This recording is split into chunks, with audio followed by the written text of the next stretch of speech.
Assalamualaikum warahmatullahi wabarakatuh.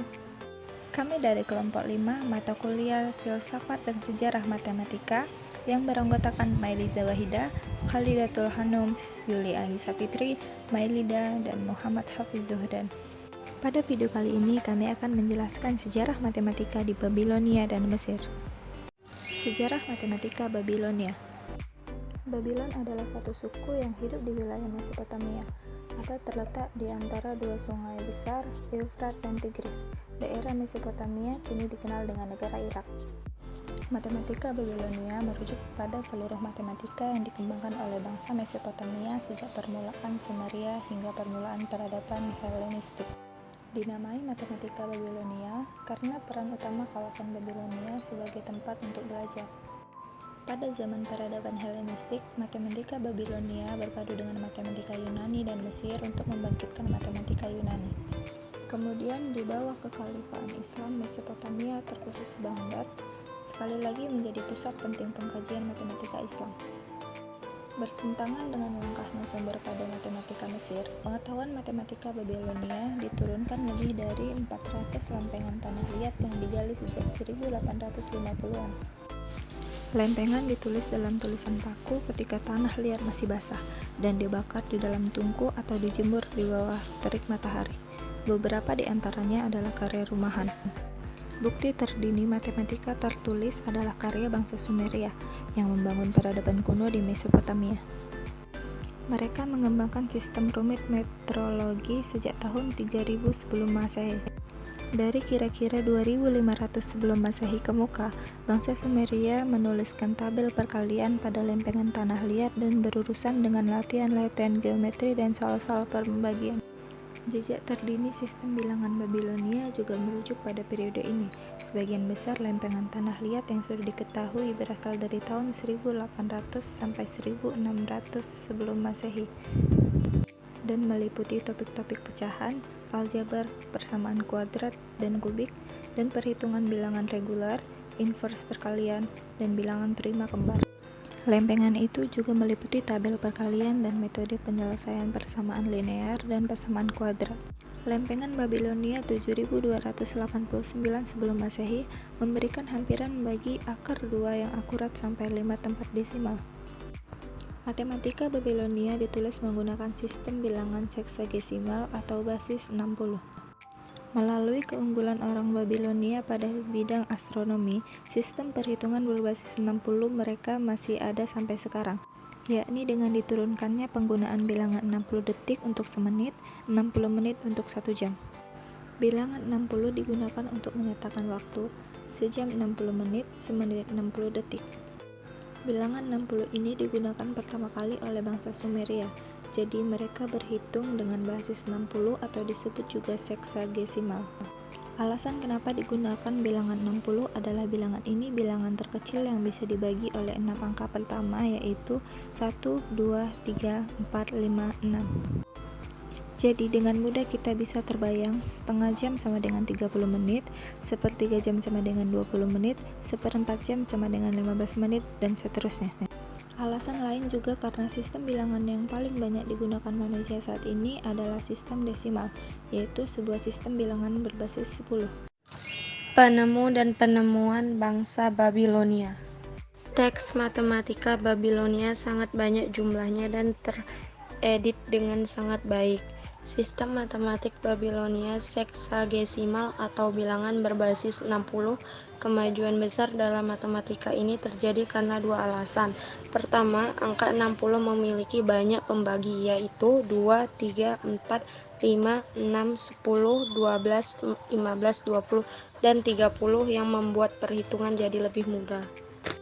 Selain itu, bangsa Babilonia memiliki sistem bilangan real di mana digit yang ditulis sebelah kiri memiliki nilai yang lebih besar seperti bilangan berbasis 10.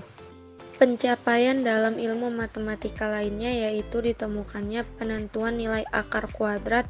Bahkan para ilmuwan Babilonia telah mendemonstrasikan teori Pythagoras jauh sebelum Pythagoras sendiri muncul dengan teorinya, dan hal ini dibuktikan oleh Dennis Ramsay yang menerjemahkan sebuah catatan kuno yang berasal dari dari tahun 1900 sebelum Masehi. Penjelasannya seperti berikut. 4 adalah panjangnya dan 5 adalah panjang diagonalnya. Lalu berapa lebarnya? Mereka mengumpamakan jika kedua angka tadi dikalikan dengan angka itu sendiri, maka akan ditemukan nilai tengahnya. Jika 4 kali 4 sama dengan 16 dan 5 kali 5 sama dengan 25, maka selisih antara 16 dan 25 adalah 9. Dari angka berapakah kita bisa mendapatkan angka 9? Angka tersebut harus bisa menghasilkan 9 jika angka tersebut dikalikan dengan angka itu sendiri, dan 9 didapatkan dari 3 kali 3, sehingga disimpulkan bahwa 3 adalah lebarnya karena semua angka dikalikan dengan angka itu sendiri. Oke, selanjutnya kami akan membahas sistem bilangan sejarah matematika Babilonia. Tulisan dan angka bangsa Babilonia sering juga disebut sebagai tulisan paku, karena bentuknya seperti paku. Orang Babilonia menuliskan huruf paku menggunakan tongkat yang berbentuk segitiga yang memanjang atau prisma segitiga, dengan cara menekankan pada lempeng tanah liat yang masih basah sehingga menghasilkan cekungan segitiga yang meruncing menyerupai gambar paku. Babilonia menggunakan 1 untuk mewakili 1, 2 untuk mewakili 2, 3 untuk mewakili 3, dan seterusnya sampai 9. Namun, mereka cenderung untuk mengatur simbol-simbol ke dalam tumpukan rapi. Setelah mereka sampai ke 10, ada terlalu banyak simbol, sehingga mereka berpaling untuk membuat simbol yang berbeda. 11 itu 10 dan 1, 12 itu 10 dan 2, 20 itu 10 dan 10. Untuk simbol 60 tampaknya persis dengan yang 1. 61 adalah 60 dan 1, yang karenanya terlihat seperti 1 dan 1 dan seterusnya. Sejarah matematika Mesir. Matematika Mesir merujuk pada matematika yang ditulis di dalam bahasa Mesir. Sejak peradaban Helenistik, matematika Mesir melebur dengan matematika Yunani dan Babilonia yang membangkitkan matematika Helenistik. Pengkajian matematika di Mesir berlanjut di bawah khilafah Islam sebagai bagian dari matematika Islam, ketika bahasa Arab menjadi bahasa tertulis bagi kaum terpelajar Mesir. Tulisan matematika Mesir yang paling panjang adalah lembaran Wright, atau kadang-kadang disebut juga dengan lembaran Ahmes, berdasarkan penulisnya. Diperkirakan berasal dari tahun 1650 sebelum Masehi, tetapi mungkin lembaran itu adalah salinan dari dokumen yang lebih tua dari Kerajaan Tengah, yaitu dari tahun 2000 sampai 1800 sebelum Masehi. Lembaran itu adalah manual instruksi bagi pelajar aritmetika dan geometri. Selain memberikan rumus-rumus luas dan cara-cara perkalian, pembagian, dan pengerjaan pecahan, lembaran itu juga menjadi bukti bagi pengetahuan matematika lainnya, termasuk bilangan komposit dan prima, rata-rata aritmetika, geometri, harmonik, dan pemahaman sederhana saringan Eratosthenes dan teori bilangan sempurna, yaitu bilangan 6. Lembaran itu juga berisi cara menyelesaikan persamaan linier orde 1, juga barisan aritmetika dan geometri. Naskah matematika Mesir penting lainnya adalah lembaran Moskwa, juga dari zaman Kerajaan Pertengahan, bertarik kira-kira 1890 sebelum Masehi. Naskah ini berisikan soal kata atau soal cerita yang barangkali ditujukan sebagai hiburan.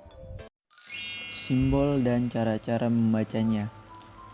Sistem penulisan orang-orang Mesir menggunakan simbol hieroglif dan hieratik. Hieroglif adalah menggambar kecil yang mewakili kata-kata, misalnya untuk menggambarkan dengan kalimat "Aku mendengar anjing menggonggong", mungkin diwakili oleh mata, telinga, kulit pohon tambah kepala mahkota, anjing. Simbol yang sama mungkin berarti sesuatu yang berbeda dalam konteks yang berbeda. Jadi, mata mungkin berarti melihat, sementara telinga mungkin berarti suara. Orang Mesir memiliki sistem bilangan basis 10 hieroglif.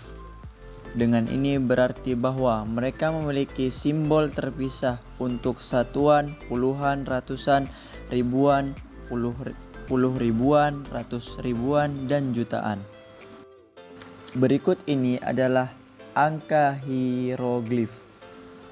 Angka hieroglif agak berbeda dalam periode yang berbeda, namun secara umum mempunyai style serupa. Sistem bilangan lain yang digunakan orang Mesir setelah penemuan tulisan di papirus terdiri dari angka hieratik. Angka ini memungkinkan bilangan ditulis dalam bentuk yang jauh lebih rapi dari sebelumnya saat menggunakan sistem yang membutuhkan lebih banyak simbol yang harus dihafal. Berikut adalah versi dari angka hieratik. Seperti hieroglif, simbol hieratik berupa dari waktu ke waktu, tetapi mereka mengalami perubahan lagi dengan 6 periode yang berbeda. Awalnya, simbol-simbol yang digunakan cukup dekat hubungannya dengan tulisan hieroglif, namun bentuknya menyimpang dari waktu ke waktu. Versi yang diperlihatkan dari angka hieratik dari sekitar 1800 Masehi. Kedua sistem berjalan secara paralel selama sekitar 2000 tahun dengan simbol hieratik yang digunakan dalam menulis dari papirus, seperti misalnya dalam papirus Reed dan papirus Moskow. Sementara hieroglif terus digunakan ketika dipahat pada batu. Sekian penjelasan yang dapat kami jabarkan pada materi kali ini. Lebih dan kurangnya kami mohon maaf.